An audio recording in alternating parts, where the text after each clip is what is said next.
Está contento, está bendecido, está en victoria. Siente el poder de Jesús, siente que Él está aquí. Jesús está en este lugar. Amén. Tome asiento. Quiero que entienda que nosotros no estamos recordando hoy a un mártir, alguien que hizo algo lindo y que murió y que nos dejó una enseñanza positiva. Usted y yo estamos alabando y exaltando a un Cristo vivo, un Cristo poderoso que hoy está aquí porque su palabra lo dice. Donde están 2 o 3 reunidos en mi nombre, yo estoy en medio y Jesús está aquí. ¿Cuántos dicen amén? Yo quiero que vayamos rápidamente al Evangelio de San Juan en el capítulo 20. Vamos en este día especial de resurrección, a leer la escritura, el relato justamente de la resurrección de Cristo. Los 4 evangelios, Mateo, Marcos, Lucas y Juan, narran lo que aconteció en aquel sepulcro allí a las afueras de Jerusalén. Yo simplemente elegí este evangelio a manera de resumen, pero los 4 se complementan y nos enseñan detalles maravillosos de lo que ocurrió un domingo como este, pero de hace 2000 años atrás y muy temprano al despuntar el alba allí en Jerusalén. Dice la escritura, ¿lo tiene? Amén. San Juan capítulo 20 verso 1 dice: el primer día de la semana, es decir, domingo, María Magdalena fue de mañana, siendo aún oscuro, al sepulcro y vio quitada la piedra del sepulcro. Entonces corrió y fue a Simón Pedro y al otro discípulo, al que amaba a Jesús, es decir, está hablando de Juan, el propio escritor del evangelio, y les dijo: se han llevado del sepulcro al Señor y no sabemos dónde le han puesto. Y salieron Pedro y el otro discípulo y fueron al sepulcro. Dice la escritura, corrían los 2 juntos, pero el otro discípulo corrió más aprisa que Pedro y llegó primero al sepulcro, y bajándose a mirar vio los lienzos puestos allí, pero no entró. Luego llegó Simón Pedro tras él y entró en el sepulcro y vio los lienzos puestos allí y el sudario que había estado sobre la cabeza de Jesús, no puesto con los lienzos, sino enrollado en un lugar aparte. Entonces entró también el otro discípulo que había venido primero al sepulcro y vio y creyó, porque aún no habían entendido la escritura que era necesario que él resucitase de los muertos. Y volvieron los discípulos a los suyos. Pero María estaba afuera llorando junto al sepulcro, y mientras lloraba se inclinó para mirar dentro del sepulcro y vio a 2 ángeles con vestiduras blancas que estaban sentados, el uno a la cabecera y el otro a los pies donde el cuerpo de Jesús había sido puesto. Y le dijeron: mujer, ¿por qué lloras? Les dijo: porque se han llevado a mi Señor y no sé dónde le han puesto. Cuando había dicho esto, se volvió y vio a Jesús que estaba allí, mas no sabía que era Jesús. Jesús le dijo: mujer, ¿por qué lloras? ¿A quién buscas? Ella, pensando que era el hortelano, le dijo: Señor, si tú lo has llevado, dime dónde lo has puesto y yo lo llevaré. Jesús le dijo: María. Volviéndose ella, le dijo: Raboni, que quiere decir maestro. Jesús le dijo: no me toques, porque aún no he subido a mi Padre, mas ve a mis hermanos y diles: subo a mi Padre y a vuestro Padre, a mi Dios y a vuestro Dios. Fue entonces María Magdalena para dar a los discípulos las nuevas de que había visto al Señor y que Él le había dicho estas cosas. Cuando llegó la noche de aquel mismo día, el primero de la semana, estando las puertas cerradas en el lugar donde los discípulos estaban reunidos por miedo de los judíos, vino Jesús y puesto en medio les dijo: paz a vosotros. Y cuando les hubo dicho esto, les mostró las manos y el costado, y los discípulos se regocijaron viendo al Señor. Esto es palabra de Dios y tributamos un fuerte aplauso a la palabra del Señor. Bien fuerte. Gloria a Dios.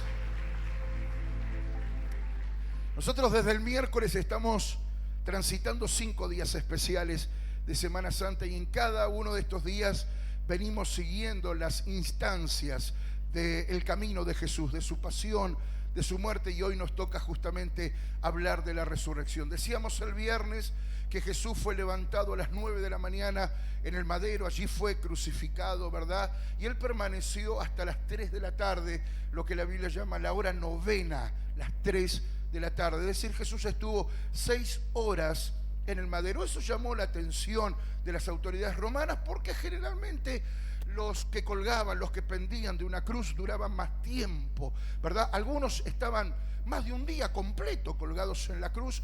Recordemos que era un juicio realmente tortuoso. Se buscaba a través de la crucifixión dejar un mensaje de terror a los infieles, aquellos que violaban la ley del imperio en aquel entonces. Entonces algunos crucificados duraban días completos colgados en la cruz, agonizando en una muerte horrorosa.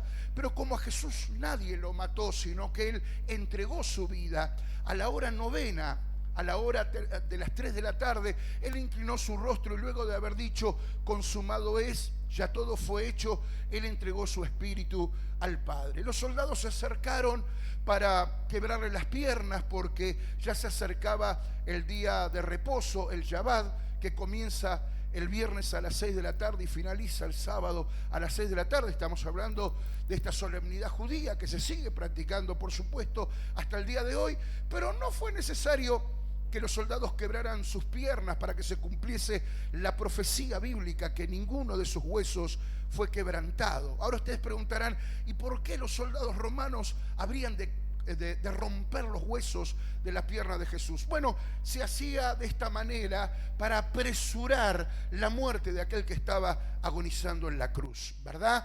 Debajo de los pies del crucificado había un pequeño pedestal de madera donde el que pendía de la cruz podía apoyarse, y era tan importante ese apoyo porque gracias a ese apoyo el que estaba crucificado podía respirar, tenía la posibilidad de hacer fuerza con sus piernas y poder brindarle oxígeno a sus pulmones. Pero si no tenía ese apoyo, la muerte era en cuestión de instantes, en cuestión de minutos. El soldado, aquel que la tradición le pone por nombre Longino, tomó su lanza, abrió su costado con la lanza y de su costado brotó sangre y agua, constatando así que realmente la muerte de Jesús se había pronunciado justamente en aquel momento. Lo bajaron apresuradamente porque no podía quedar ningún muerto, ningún fallecido, no se podía tocar lo inmundo durante el Shabbat. Así que antes de las 6 de la tarde Jesús fue bajado de la cruz, fue envuelto en una sábana, lo que hoy en día se conoce en la tradición cristiana como la sábana santa, como la sábana de Turín también, que es la localidad donde se supone que descansa la sábana que realmente recubrió el cuerpo del Señor Jesucristo. Y fue llevado a una tumba que iba a ser inaugurada justamente ese día con el cuerpo del Señor Jesús. Era la tumba de un hombre llamado José de Arimatea, que era un discípulo encubierto, secreto de Jesús, que lo amaba profundamente, que seguía sus enseñanzas, pero era un discípulo secreto porque él formaba parte, este tal José de Arimatea, del Sanedrín, de este consejo de 71 ancianos que dirimen las cuestiones sociales, políticas, ¿verdad?, y culturales del pueblo. Pero él brindó su tumba, su sepulcro, que estaba labrado en una peña, en una montaña. En aquel entonces los sepulcros eran, para aquellos que tenían más dinero, era su propio sepulcro individual, para otros era un lugar colectivo, un lugar de entierro para su familia. José de Arimatea seguramente adquirió ese lugar para él y su familia, pero allí adentro no había nadie. Significa que Jesús iba a inaugurar aquel lugar. Jesús fue puesto entonces en este sepulcro y las autoridades judías, estamos hablando del sumo sacerdote, los sacerdotes, la élite religiosa de aquel tiempo que odiaba a Jesús, fueron rápidamente a las autoridades romanas, que eran el poder político, y le dijeron: te pedimos por favor que mandes una guardia romana que esté apostada en la puerta del sepulcro. Porque nosotros hemos oído de sus discípulos decir que al tercer día se iba a levantar. Hemos escuchado noticias, comentarios por ahí de que al tercer día Jesucristo se habría de levantar. Y lo que sospechaban ellos, estos religiosos me refiero, a que posiblemente los discípulos tendrían pensado robarse el cuerpo de Jesús y establecer la leyenda de que él había resucitado al tercer día. Así que delante del sepulcro pusieron una gran piedra, sellaron la piedra. La Biblia dice que la piedra fue sellada. ¿Qué significa que fue sellada? Que tenía una marca del Imperio Romano, de las autoridades. Y nadie podía romper ese sello, esa marca, ese lacramiento que había en la tumba, porque era penado obviamente por la ley con pena de muerte. No solo pusieron una piedra, no solo el sello del poder político reinante en aquel entonces, sino que una guardia de muchos soldados se apostaron de día y de noche delante de la tumba del Señor Jesús. Llegó el día sábado, el día de reposo, y los discípulos, por supuesto, se mantuvieron puertas cerradas, puertas hacia adentro. Primero, por temor, por miedo, porque ellos sabían que venía una gran persecución por delante y una gran reprimenda. Aquellos que habían crucificado a Jesús ahora iban a ir por todo, por aquellos que también habían sido seguidores de Jesús en vida. Así que la gran mayoría de los discípulos, entre ellos también las mujeres que amaban con locura a Jesús, permanecieron puertas para adentro. Pero no solamente por temor, sino obviamente por tristeza, por incertidumbre, por el caos emocional y de fe que estaba produciendo ese momento dentro de sus corazones, ¿verdad? Porque junto con esa imagen que había quedado grabada en su retina de Cristo colgado en una cruz, de ese Cristo bajando todo desfigurado y ensangrentado y puesto en una sábana, junto con esa imagen se estaban yendo para siempre sus esperanzas. Usted lo leyó conmigo, ni siquiera sus propios discípulos creyeron en Jesús. Ni siquiera los más cercanos entendieron la profecía que Jesús les había dicho días antes: destruyan este templo y al tercer día lo levantaré nuevamente. Jesús había hablado muchas veces acerca de la necesidad de morir para expiar el pecado, no solo de aquella nación, sino del mundo entero. Pero no le habían entendido, lo creían algo demasiado fantástico, demasiado irreal. Así que ahí estaba María Magdalena, las otras mujeres que seguían a Jesús, los discípulos, todos pasando su sábado más triste, su noche más oscura. Yo me imagino, no lo dice la Biblia, pero no es difícil de imaginar que aquel sábado habrá sido el más largo de toda su historia. No creo que hayan podido comer, no creo que hayan podido dormir, no creo que haya habido otro tema en su agenda, sino solamente hablar de lo acontecido en Jerusalén con Jesús, con el Maestro. Yo creo que la tristeza habrá sido tan profunda que habrán sentido toda la noche, ¿verdad?, ese nudo en la garganta que se nos hace a todos cuando pasamos por la noche más oscura del alma, por los desiertos más tristes de nuestra vida. Yo me imagino que la incertidumbre, la amargura, el dolor, la tristeza embargó el corazón de cada uno de ellos. El susurro de esa voz que venía una y otra vez a sus oídos: ya está, este es el final, ya detrás de esto no hay más nada. Y yo sé que le estoy hablando en esta hora, en esta noche, a gente que quizás está aquí hoy en este templo, que nos está viendo a través del video, de la televisión, escuchándonos a través de la radio, que quizás está pasando su sábado que el mundo le llama sábado de gloria, pero que en aquel entonces no lo fue. Fue un sábado de tristeza, fue un sábado de incertidumbre, fue un sábado donde todas las esperanzas quedaron sepultadas detrás de una piedra, donde las promesas, ¿verdad?, ellos sintieron que habían desaparecido para siempre. Y quizá le estoy hablando en esta noche a gente que dice: pastor, sabe, yo estoy pasando el sábado más oscuro de mi vida, la noche más triste de mi existencia.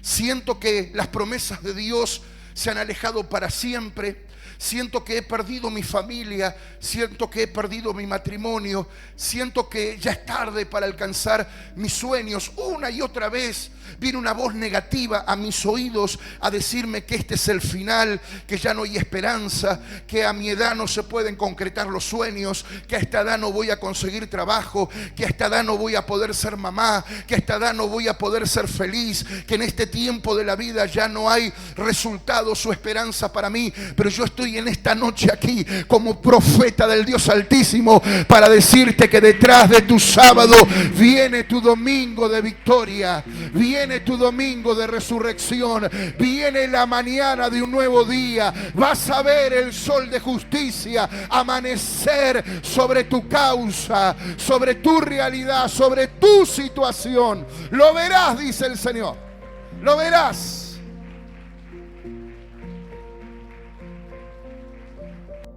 Si hay algo que nos enseña justamente la resurrección de Cristo, que hay etapas, ¿verdad? Hay sábados en nuestra vida donde no sabemos a quién acudir, no sabemos qué hacer.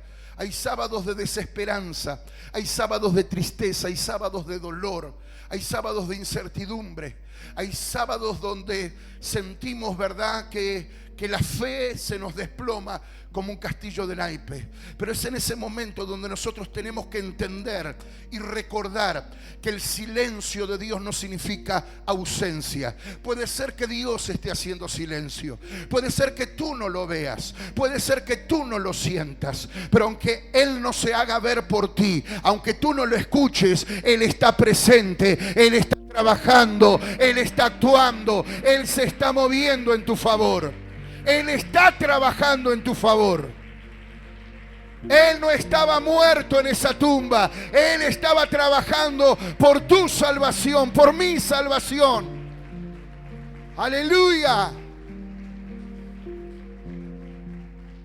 Cada vez que estés atravesando una etapa de silencio y tú digas, pastor, pero no escucho a Dios, no escucho al Espíritu Santo, vengo a la iglesia y no siento nada. Hay temporadas, pastor, que no siento nada, que me da la impresión como que Dios se olvidó de mí, que está ausente, que simplemente está renegado de mi causa, que no se acuerda de mí.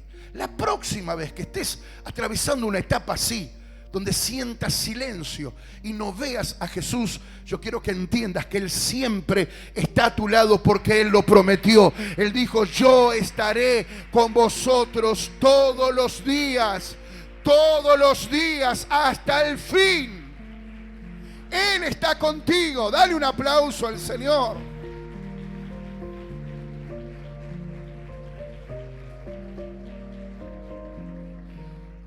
Ellos no estaban viendo a Jesús, no lo estaban escuchando, pero el Señor ya se había levantado de entre los muertos. El Señor ya se había levantado de la tumba. ¿Cuántos dicen amén? Y la piedra fue removida, la piedra fue removida. Esa piedra que estaba allí a la entrada del sepulcro, dice la Escritura que 2 ángeles descendieron y la quitaron de su lugar. Ahora, hay un hecho inexorable y poderoso y hermoso, y es que la piedra no fue removida para que Jesús pudiese salir de aquel sepulcro de la tumba. La piedra fue removida para que usted y yo pudiésemos creer en la tumba vacía, pudiésemos mirar hacia adentro, pudiéramos constatar su victoria, su gloria. Aleluya, aleluya. Gloria a Dios. A veces creemos, y a mí me ha pasado al leer tantas veces esta escritura, yo pensaba que, bueno, los ángeles vinieron a hacerle un favor a Jesús, a correr la piedra para que Él pudiera salir, porque estaba ahí resucitado, pero estaba enfrentando ahora ese obstáculo. No, cuando Dios mueve obstáculos, no los hace porque Jesús lo necesita, sino porque nosotros lo necesitamos. Cada vez que Él mueve un obstáculo en tu vida, cada vez que Él corre una piedra en tu vida, es para que tú creas en Él, para que tú creas que Él tiene poder para remover toda piedra, para correr todo obstáculo. Aleluya, para que tú puedas ver la gloria del Señor. Aleluya. ¿Lo crees? Y hay un hecho maravilloso también que destaca el evangelista Juan, y es el encuentro que Jesús tiene con María Magdalena. No es tan errado que algunos llamen a María Magdalena la primera de los apóstoles, porque la palabra apóstol significa enviado, y ella fue la primera mujer, la primera persona a la cual Jesús envía a sus apóstoles, a sus discípulos, a dar la buena noticia. Pero es curioso lo que aconteció allí, ¿verdad? Porque dice que Pedro y Juan corrieron al sepulcro. Pedro entró, vio la sábana, vio el lienzo que había recubierto, el sudario que había recubierto el rostro de Jesús, finamente enrollado allí a la cabecera. El otro discípulo, Juan, el amado, no había querido entrar, después entró. Ambos salieron, corrieron a dar la buena nueva al resto de los discípulos, y María Magdalena se queda allí, pero se queda llorando, porque todavía ella interpretaba erróneamente que alguien se había robado el cuerpo de Jesús. ¿Qué estaba haciendo ella ese domingo allí temprano junto con otras mujeres? Habían llevado perfumes, aceites, ungüentos para ungir el cuerpo sin vida de Jesús y darle el último adiós, demostrarle su respeto, su honra, su cariño conforme a la cultura funeraria de aquel entonces. Y cuando ella se encuentra con el sepulcro vacío, llora porque dice: no, si alguien se lo llevó, por favor, díganme dónde está para que yo pueda ir a honrarlo, ir a darle el último adiós, ir a darle el último abrazo. Ella no estaba todavía creyendo en la resurrección de Jesús. Y mientras lloraba y pensaba en esto, de repente entra incrédula una vez más al sepulcro y ve dos ángeles sentados, el uno a la cabecera y el otro a los pies de donde Jesús había sido puesto. Y los ángeles le dan la buena nueva. Los ángeles son los que le anuncian a María Magdalena que Jesús realmente había resucitado. Y cuando ella sale y todavía está pensando en estas cosas, ¿verdad?, oye una voz detrás de ella y ella se da vuelta. No lo reconoce a Jesús, pero sus ojos son abiertos cuando Jesús pronuncia su nombre. Jesús le dice María, y en ese momento, al escuchar su nombre, María Magdalena se da cuenta que aquella voz es la voz dulce de su pastor, es la voz de su rabí, es la voz de su maestro, es la voz de su amado. Y esa voz la despertó. ¿Y sabe lo que nos enseña esto? Que la resurrección de Jesús es un hecho no solo histórico, es un hecho personal. La resurrección de Cristo es una voz personal que nos habla y nos indaga a cada uno de nosotros. Porque Jesús no resucitó para crear una iglesia.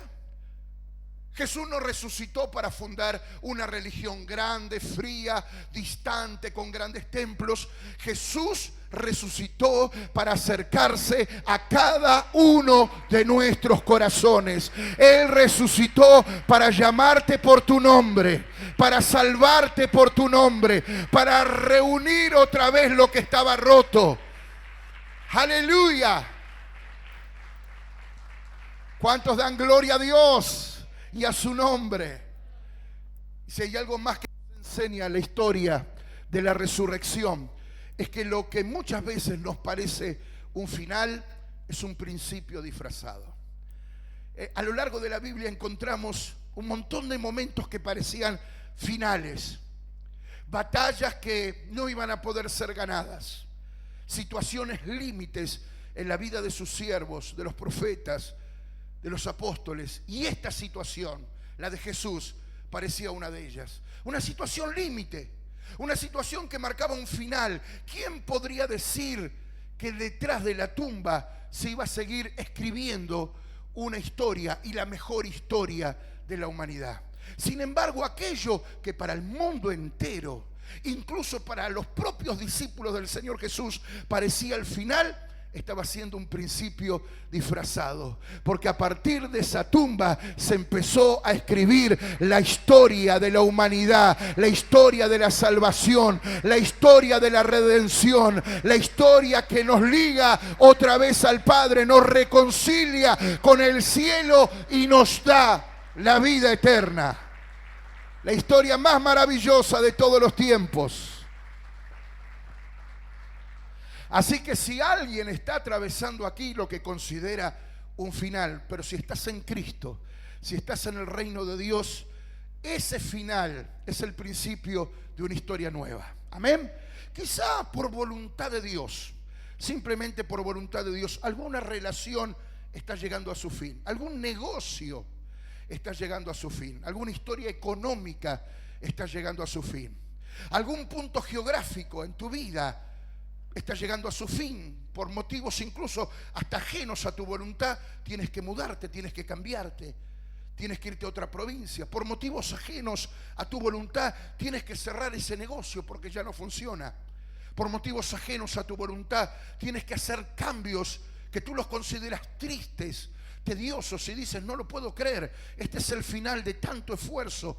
Pero Dios me dice que te diga que lo que para ti parece un final es un nuevo capítulo de mayor gloria que Dios va a escribir en el libro de tu vida.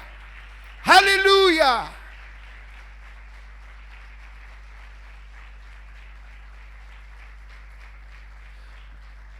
Es por eso que quienes estamos en Cristo Jesús, quienes creemos en Jesús, su muerte en la cruz y su resurrección al tercer día, debemos tener la plena certeza de que todo lo que parece un final en esta vida es en realidad un nuevo principio disfrazado, incluso la muerte. Yo sé que hay gente aquí que le tiene pánico a la muerte, que le tiene terror a la muerte. Algunos dirán: no sé, pastor, si es terror, pánico, respeto. Algunos dirán: sé que todos vamos a morir, pero bueno, si me toca más adelante mejor. No estoy apurado para conocer a Dios cara a cara, no estoy apurado para constatar la vida eterna. Y sé que muchos, frente a la pérdida de un ser querido, se replantean, ¿verdad?, la existencia de la vida eterna. Hay muchas personas que frente a un responso, frente a un féretro, frente a la despedida de un ser querido, pierden toda esperanza y dicen: no, pastor, yo siento que con la pérdida de mi padre se me terminó la vida, con la pérdida de mi cónyuge yo llegué al final de mi existencia. A partir de hoy solamente voy a sobrevivir, pero no creo que lo mío se pueda seguir considerando vida.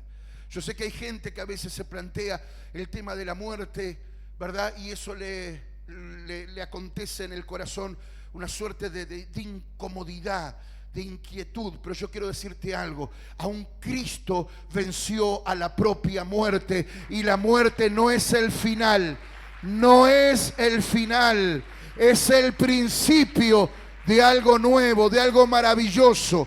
Es un nuevo nacimiento, es pasar de muerte a vida, es dejar este plano terrenal para estar en la presencia y en el reino de Dios por la eternidad.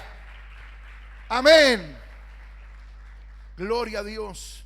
Y por último, y con esto finalizo, y oramos juntos al Señor. Si hay algo más que nos enseña la tumba vacía, el domingo de resurrección, es que Dios siempre levanta. Dios no deja a nadie caído. Dios no abandona a los suyos. No importa la situación que te encuentres, no importa la situación que estés atravesando, no importa la situación límite que te esté tocando atravesar en el día de hoy, Dios levanta. El mismo poder que levantó a Jesucristo de entre los muertos es el poder que hoy te va a levantar a ti, te va a sacar de la situación incómoda que estás viviendo. Él levanta, Él levanta, Él levanta. ¡Aleluya!